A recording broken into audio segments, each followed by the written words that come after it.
You know what? Most innovations in financial modeling solve the wrong problem. They aim to make it easier to play around with assumptions, for example. They solve technical problems instead of overcoming the flaws in methodology. Because what's the point in being able to easily change arbitrary inputs? Getting arbitrary outputs faster? In my workshop today, I will put financial modeling a bit in its context. How does financial modeling fit into decision, support, and risk management? Where is its place and what are the connections to adjacent disciplines? But the main part will be a hands-on demonstration of a model where I'm going to show you step by step how to go from a deterministic approach to a model that reflects the risks and the mechanics of the underlying business much better. And you will see that it makes a huge difference when you properly account for risks instead of blindly ignoring them. I'm Torsten Röhner, and I'm the founder of Seconomic, a boutique consultancy specializing in building decision support and risk analysis models. The strange thing is that I don't use Excel, but develop my models with Analytica, a modeling platform that integrates visual model building, working with multidimensional data, and guess what? A powerful monte-carlo simulation engine. To promote the use of Analytica for financial modeling, I run a website called Beyond Excel Modeling. Based on Analytica, I recently developed a financial modeling framework, the Seconomic system, that makes it much easier for me as a modeler to concentrate on the business logic and the risk analysis part instead of tinkering with the financial statements and balance the balance sheet. Since it works so well for me, I'm actually thinking about making it available to other modelers. So if you're a financial modeler, risk analyst, or just having nothing better to do, just reach out to me to learn more. I'd love to give you a live presentation of the system. But before we start, let me say a big thank you to Alex for organizing this amazing event again. When he approached me last year, I thought, wow, what a cool idea, running an online conference and bringing together like-minded people from around the globe. So thanks, Alex, for organizing this fascinating, inspiring collection of thought leaders and letting us spread the word of risk management and decision-making for a better world. Great job. So what's the point of financial modeling when ignoring risks? Then what's the point of financial modeling in the first place? Making financial projections? Structuring financial deals? Or is it about making better decisions? Or as David Bandel-Hertz, one of the pioneers of Monte-Carlo simulation in finance, used to frame it, what makes capital investment decisions so demanding is not the problem of projecting return on investment under any given set of assumptions. The difficulty is in the assumptions and in their impact. Each assumption involves its own degree, often a high degree of uncertainty. I like to think of financial modeling like this: the so-called business analysis lifecycle developed by Professor Tom Grossman of the University of San Francisco. I like it because it puts the discipline of financial modeling in context and is a good picture to remember and explain.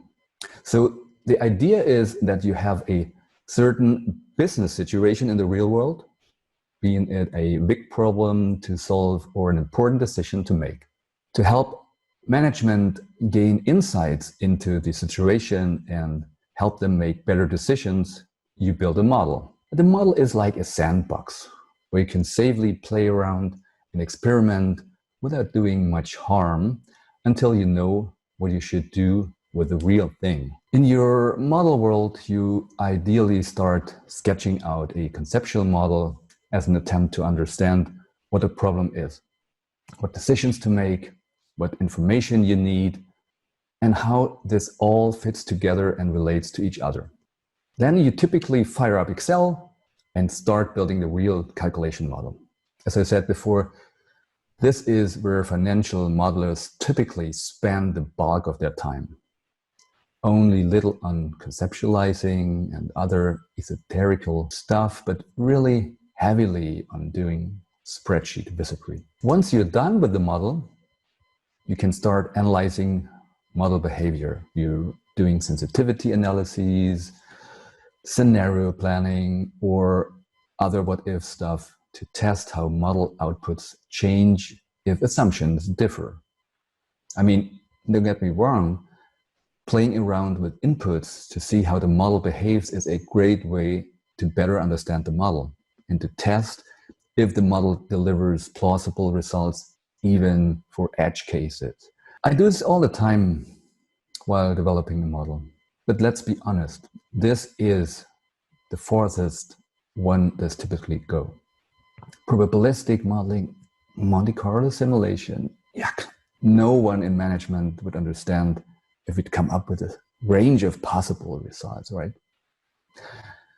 Okay, this might not be always the case, but more often than not, risk and uncertainties are still widely ignored. And that's why we need such initiatives as the Risk Awareness Week. And you know what? Many people still believe that risk analysis and Monte-Carlo simulation is too complicated. It's too time-consuming, hard to do, too whatever. And that best guess models are good enough. Since you signed up for this workshop, I'm confident you know better. Let's see. Okay, let's jump right into our sandbox here and start playing around with a simple business model. This model is an example of a project-driven business. You see the business logic laid out here. The drivers of the business are those three things. First, you have a number of bids you do each month. You might win some of them, you might lose some. So the success rate is another driver. And finally, there is the size of the projects you win. All three define how much new project volume you generate each month. Down here, we have the capacity of our business. This defines how much of this stream of new projects we can work off, and finally, how much revenue we can generate given the rate we charge per day. You also see that there is a backlog of project volume. This is when our capacity is not able to comprise with new projects. So the remaining volume is piled up here and maybe worked off the next month when there are fewer new projects. The rest of the model is straightforward. The salary per consultant defines the personal cost, and that's it. The rating result per month is simply summed up to give us the yearly operating result. You should keep in mind that this type of model is not restricted to a consulting business. It could be a construction or a production business where you have an uncertain input of new projects, of new orders, or whatever, and a restricted capacity. But let's stick with our consulting business here. What I've shown you here is an influence diagram of the business logic. This is what I meant by the conceptual model before. With this kind of model representation, you can easily understand how the business is supposed to work, even without knowing any number. Isn't that cool? That allows you not only as a modeler to think more clearly about what you want to model, but also to have better communication with other stakeholders about the structure and the design of the model. Especially when those other persons are not that deep in the technical details of the model. If you use other tools than Analytica to build financial models, and this is what the majority of folks is doing, you might also have such an influence diagram on a flip chart maybe, or somewhere else. But then you'd need to turn to your Excel spreadsheet or other programming tool to do the real calculation. Well, in Analytica, you just put the calculation logic right into the objects on the diagram. And the formulas are quite easy and simple to understand. Look at this. New projects are defined as the number of bits times success rate times project size. The if statement here simply makes sure that we apply this logic to every month. Or this one. Capacity is the number of consultants times productivity per consultant. That easy.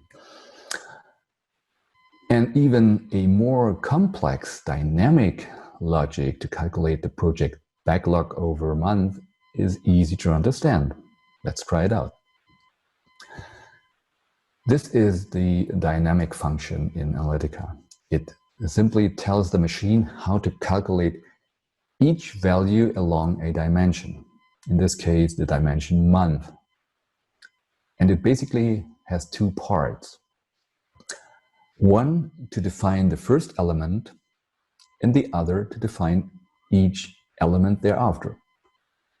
So the backlog for the first month is defined as 0, since we want to start from a blank table, plus new project minus our capacity, which is what we can work off from those new projects. If new projects are greater than our capacity, the remainder is the backlog, or otherwise it's 0. And it can't be negative, of course. That's why we have to put this max function around it.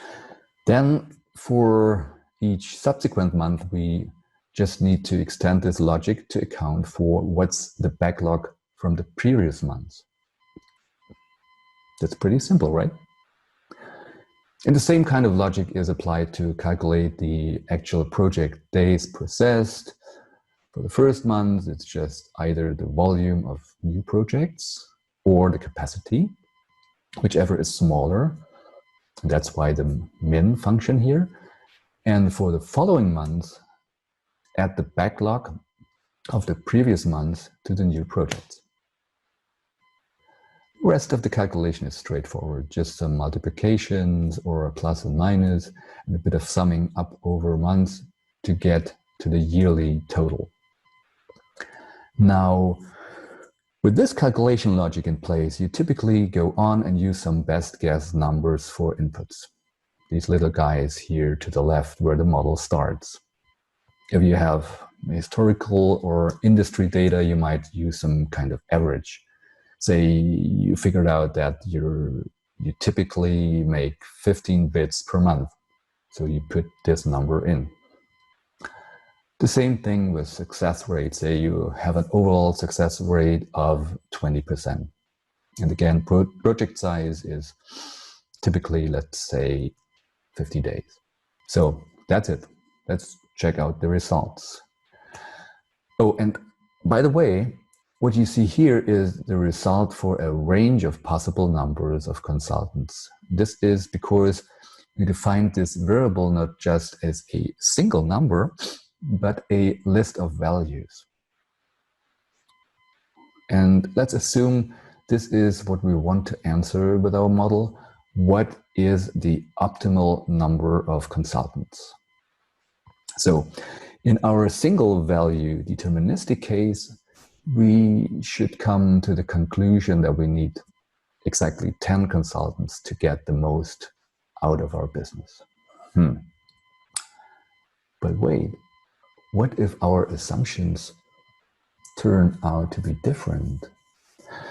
I mean, that's quite possible because, well, they're unknown and hence uncertain, and they're living in the future, so you don't know for sure.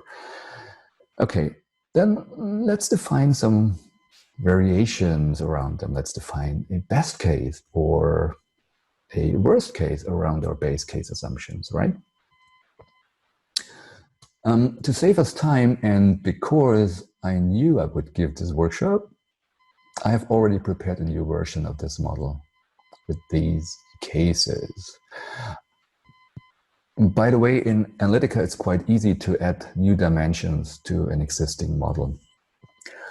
Just define a new index. This is this little thing here as a list of different items. It could be different cases, different scenarios, etc., but also different products, different regions, currencies, and so on. Any dimension you need in your model. So, having created this case index, we simply need to define the inputs here as a table, indexed by case.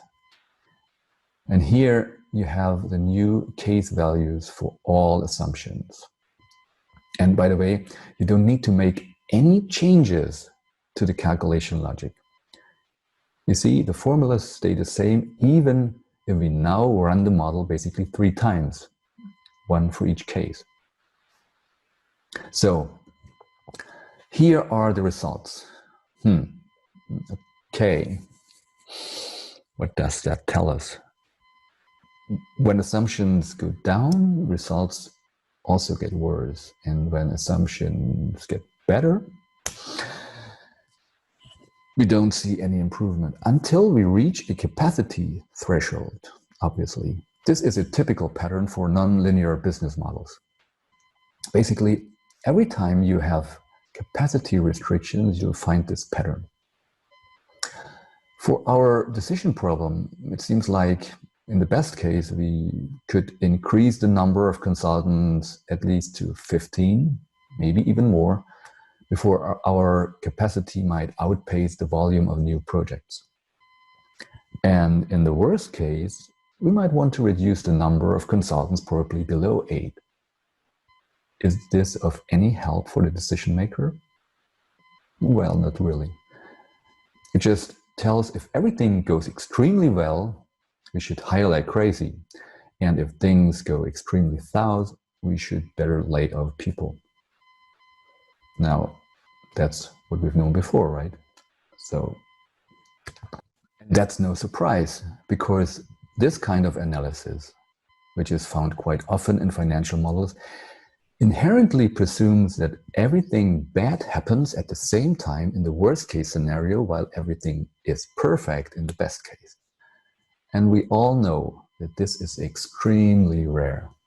So it's probably better to test certain combinations of assumptions, right? Let's try this out. I call this a multi-parametric analysis.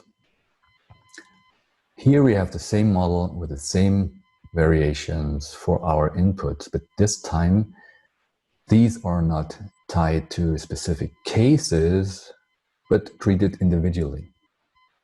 That's also very easy in Analytica. You can define a variable not just as a single value or a table like before, but also as a simple list of values, as you see here. And again, no changes to the calculation logic required. When we evaluate the result, you see there are a couple of new dimensions. Each input, because we defined it as a list of values, becomes its own index. Now, when we toggle through the various possible combinations, we can get really sick by the number of different possible outcomes. Gosh,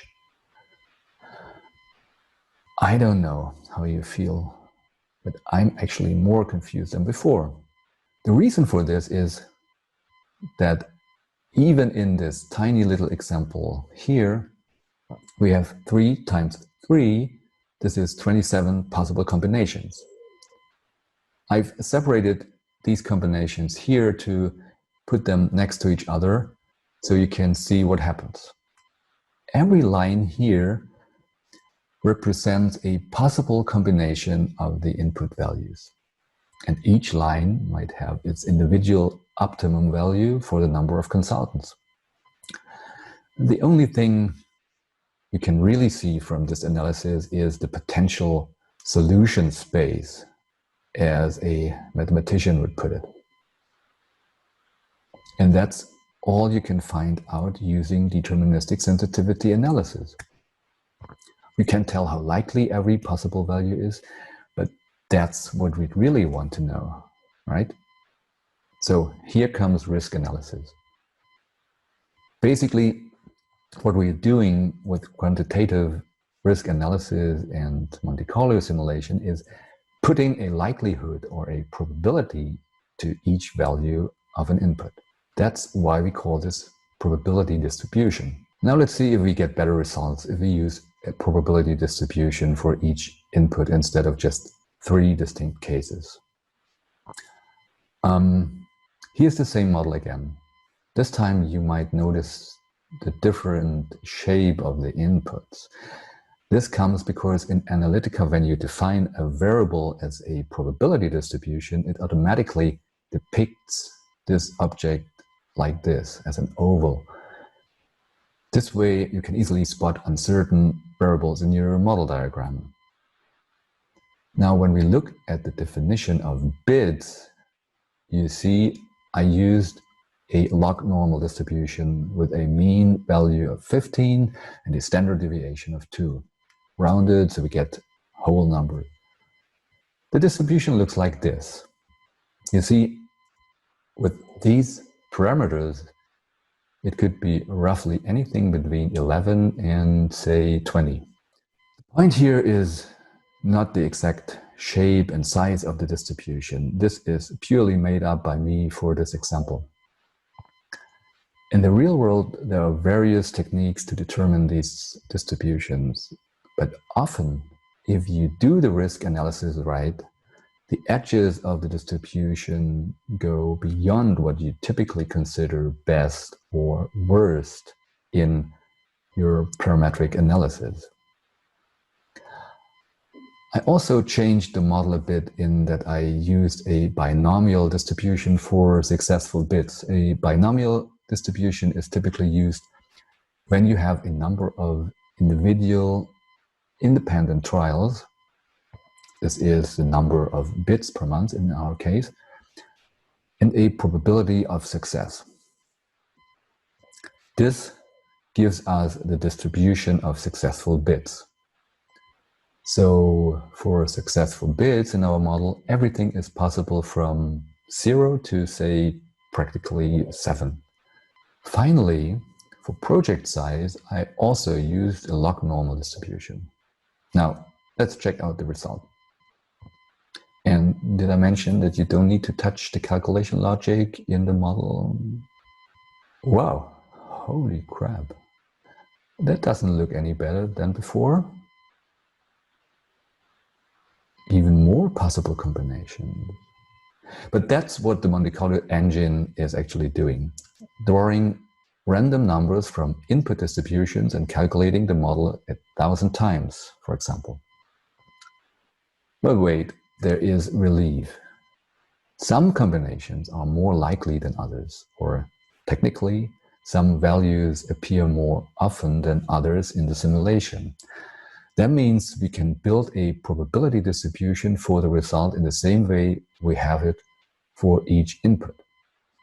In Analytica, we can easily choose different types of diagrams to depict these distributions. For instance, if we look at the classical probability density chart, we see this strange distribution. Let's think about why that is. It looks like that we can't get over some threshold, either up or down. Obviously, we can make more profit than we are able with our workforce, even if there is more work to do. So that's the upside boundary. And likewise, we can lose more money than we have to pay for our workforce, even if there is no work to do. That's the downside limit. Nice insight, right? To make the result comparable, to our previous analyses, we should choose the probability bands chart, I think. This at least gives us a better sense of not only what's possible, but what's more likely. For instance, negative results are possible, but 50% of outcomes should fall between these two lines, this one and this one, the 25 and the 75 percentile. Oh, and we can also calculate the probability weighted average of all simulated results, the value also known as the expected value or the mean value of the distribution.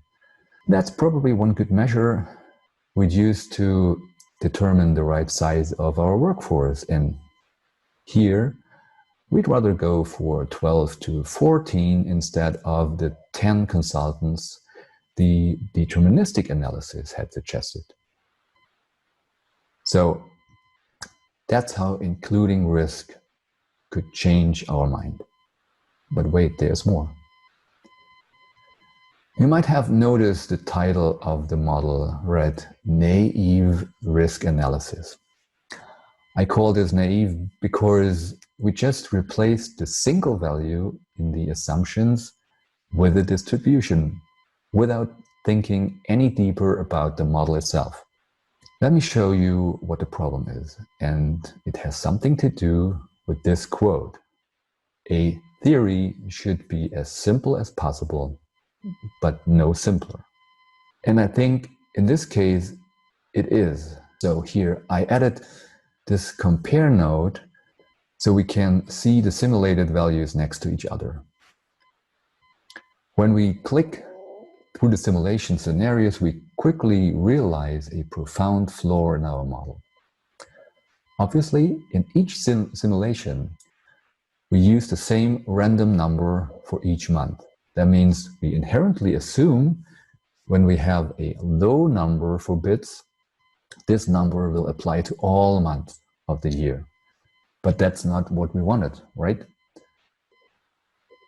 We know that there's uncertainty around the number of bits per month, but of course, for each month individually. That means we want to have individual, independent random numbers per month. And the same is true for success and project size, of course. If we don't refine our model and stick with our first naive approach, we're gonna vastly overestimate the uncertainty in our business model. Because if things go down, they go down for every month and vice versa. But that's not true, because in reality there are bad months offset by good ones, right? So here I prepared a better, more refined model. Looks the same on the surface, but I used an additional parameter in the distribution function. Here, over month forces the simulation to draw separate random numbers for each month. Let's look at the simulations again. And we see that we now have different numbers in each month. Now, let's check the results. It seems the probability band looks much smoother than before. This obviously comes from all the smoothing, offsetting effects we now have in our model. And there's another interesting observation. When we look at the probability density again, we don't see the two sharp boundaries anymore. There's only one boundary to the right where we hit the capacity limit of our workforce. But the downside is way less dramatic as it seemed with our first naive model. And when we toggle to the higher numbers of consultants, we realize that it's ever less likely to hit this capacity constraint. This is what we could have seen in the probability bands chart, where the upper probabilities kind of collapse into one when we hit this threshold. Does our refined model change our decision? Well, not dramatically, but it seems that the optimum shifted slightly to the left again when we look at the mean value. But the mean value or expected value is now quite a bit higher than before, around 1.6 million instead of 1.2 million. So a more in-depth risk analysis must not result in worse outcomes. Isn't that great? Maybe we can do even better. What do you think? Let's have a look at the simulation numbers again. Do you spot the problem? Exactly. The project size. We simulate one project size and then apply this number to all projects that we won this month. But that's not what we actually wanted. We know that each project has a different size. So let's implement this in a new version of the model. What I did here is introducing a new index for project, defined as a list going from 1 to 11, roughly what's possible given our assumptions. Now we can assign an individual value to each new project per month. We simply need to add this additional index to the distribution function here. When we now look at the numbers, we see how a different project size is used for each simulated new project. And that's exactly how reality works for our business model. Look at these nice patterns for new projects over a month. Doesn't that look interesting? Or the possible development in the backlog. Fewer consultants result in greater backlog. By the way, adding this project as a dimension we just need temporarily in our model is an example of the rare cases where we need to adjust the formulas in Analytica a bit. For the backlog as well as for processed days, we need to sum over projects since we don't need this additional dimension in our results. Speaking of results, they are not fundamentally different, yet slightly improved in the way they measure and represent the uncertainty around the business that we want to model. As expected, the range of downside potential is even more narrowed, and the expected value is further increased a bit, from a little shy of 1.6 million to almost 1.7 million. Now, what's the takeaway of all this? We've seen that without taking risks and uncertainties into account, we just create, arbitrary results. And that's not getting better if we use average values for model assumptions. As Sam Savage puts it so aptly, plans based on average assumptions are wrong on average. This is always the case when you have capacity constraints or something that limits the upside but exposes you to the downside. Look at this. When we compare the deterministic model with the full risk analysis, you see the difference. The average value we can expect is much lower than the previous optimum, and the new optimum is also somewhere else. But most importantly, when we look at the probabilities, we realize that the probability to reach the deterministic result is practically zero. That's what a financial model should be there for. Making a business logic transparent so we can eventually apply advanced risk analysis to make better decisions. In my experience, almost no business model is purely linear. So ignoring risks or playing around with arbitrary assumptions is a bad idea, and sometimes outright dangerous. In the end, it's not necessary to ignore risks and uncertainties anymore. Come on, it's 2020. We don't need to constrain ourselves to still pictures where we can have the full scene, the full movie. This is what we basically do when we do risk analysis and Monte-Carlo simulation. We replace a single image or a series of single images with a complete movie. And it's easy nowadays with the right tools. And that's why I use Analytica for financial modeling and risk analysis. When I first came across Analytica, I wasn't actually searching for a new modeling tool to replace Excel. I just had the need to visualize the complex logic of a pretty large planning model in Excel I had built for a large retail and mail order company and explain it to various stakeholders. Most of them were not practically Excel wizards. So I started drawing diagrams with boxes and arrows in Microsoft Visio, trying to make the calculation flow visible and easier to explain. It was still a mess, especially because I had to adjust the picture manually every time I made changes to the Excel model. And I needed to change the model often. Then I found Analytica, and it not only allowed me to see the model structure as influence diagrams, but I also could use the diagram to navigate large models more easily, put in the most complex multidimensional calculations right into the objects in the diagram, and could even run Monte-Carlo simulations where I could see the results for every variable in the model, not only for those I dedicated as an output. I'm not saying that you need Analytica to build probabilistic models. You can stick with Excel and third-party add-ins or use data tables to do the trick. But personally, I find Analytica so much easier to use. So the only wish I have, don't ignore risks anymore when you build financial models. Please.